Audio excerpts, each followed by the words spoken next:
পৃথিবীর সর্বোচ্চ পর্বত এভারেস্ট। সেখানে উঠতে গিয়ে প্রতি বছরই হাল ছেড়ে দেন অনেক অভিজ্ঞ পর্বতারোহী। কেউ ফিরে আসেন মাঝপথ থেকে, কেউ আর ফিরতেই পারেন না। অথচ এমন একজন মানুষ যার দুই পাই নেই, তিনি শুধু দুই হাতের ভরসায় পৌঁছে গেছেন সেই এভারেস্টের চূড়ায়। শুনতে অবিশ্বাস্য লাগলেও এটাই সত্যি।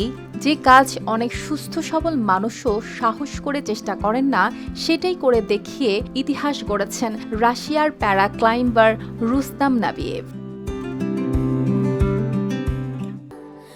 স্যান্ডেলিনা সো, রূপচর্চায় আভিজাত্য।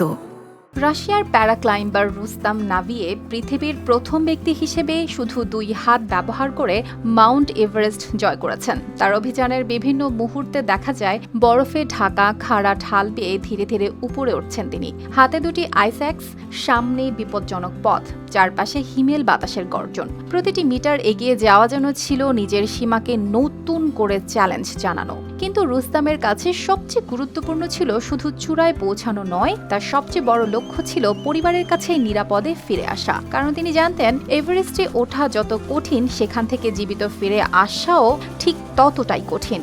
অভিযানের সময় নিজের চোখের সামনেই কয়েকজন পর্বতারোহীকে প্রাণ হারাতে দেখেছেন তিনি, তাই প্রতিটি মুহূর্তেই ছিল অনিশ্চয়তা ও ঝুঁকি।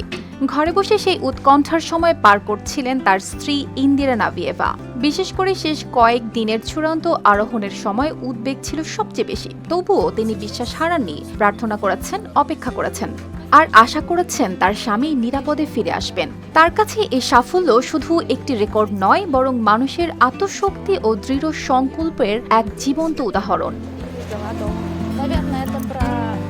রুস্তামের জীবনের গল্প কম অবিশ্বাস্য নয়। 2015 সালে সামরিক দায়িত্ব পালনকালে একটি ব্যারাক ধসে পড়লে তিনি ধ্বংসস্তূপের নিচে 7 ঘন্টার বেশি সময় আটকে ছিলেন। পরে চিকিৎসকদের তার দুই পাই কেটে ফেলতে হয়। অনেকের জীবন হয়তো সেখানেই থেমে যেত, কিন্তু রুস্তাম সেই দুর্ঘটনাকে জীবনের শেষ নয়, নতুন শুরুর সুযোগ হিসেবে দেখেছিলেন। এভারেস্ট ছিল তার 10ম বড় পর্বত আরোহণ। এর আগে তিনি এলব্রুজ, মানাসলু, কিলিমানজারো, আরারাত ও অ্যাকনকাগুয়ার মতো বিখ্যাত শৃঙ্গ জয় করেছেন। আর এখন তার লক্ষ্য বিশ্বের 7 মহাদেশের সর্বোচ্চ 7টি শৃঙ্গ জয় করা। সেই স্বপ্ন পূরণের পরবর্তী গন্তব্য অ্যান্টার্কটিকা। অর্পিতা জাহান, RTV।